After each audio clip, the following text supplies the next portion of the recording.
Obamacare in June. Why do you define the market that broadly? Healthcare. It may well be that everybody needs healthcare sooner or later, but not everybody needs a heart transplant.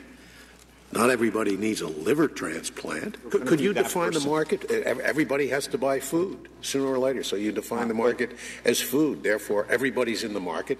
Therefore, you can make people buy broccoli. Radio talk show host Tony Katz joins us now to talk about broccoli and so much more. Hi, Tony. Hey, how are you? Okay, it's obviously impossible to predict what the Supreme Court will decide until June. However, if you listen to Scalia there, as well as some of the other questions, it sounds like they're inclined not to believe that this is constitutional. It sounds like this was the greatest comedy show of all time. You take that first day of oral arguments, those first 2 hours, there's constant laughter going on. That was the highlight. That was the first time you had a feeling that maybe this isn't going to go so well for the administration. But yeah, it's the line from Scalia. It's the line from Justice Kennedy, who has the ultimate question. Can you create commerce to then regulate it?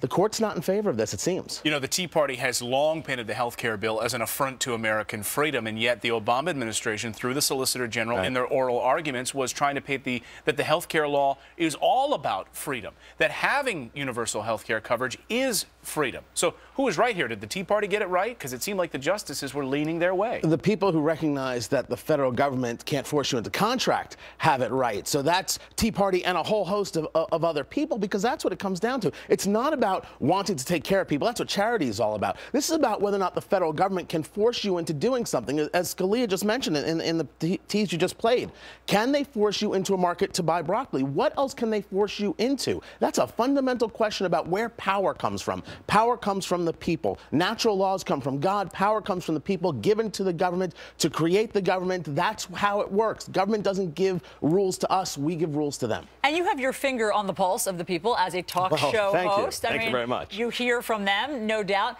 And so what would have been the answer? I mean, obviously nobody wants to pay for somebody else's emergency care when they're taken by ambulance to an emergency room and they don't have insurance. So since people are so divided in this country about what the answer is supposed to be, what should they have done?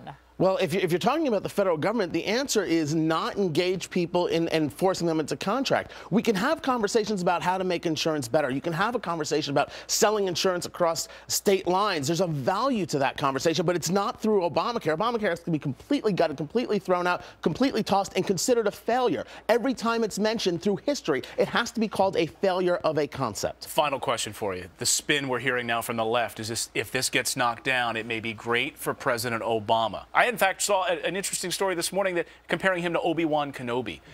Comparing who to Obi-Wan? President Obama, if this gets knocked down, he comes back powerful. Stronger after it gets knocked down and killed. Well, what do you say?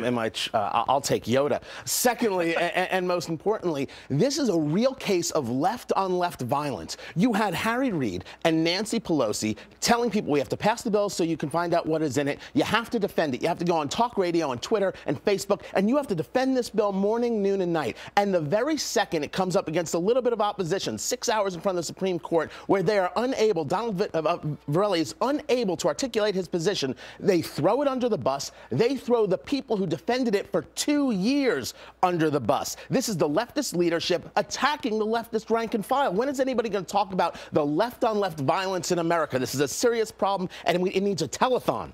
And Dave Briggs needs to run that. The force is strong with this one. Yes. Yeah.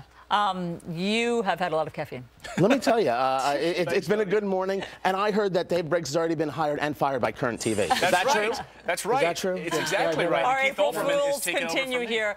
Tony Katz, thanks so much. And take Dave's iPhone on your way out. No. Done. Thanks, Tony. Okay, great. Thanks. Coming up on the show.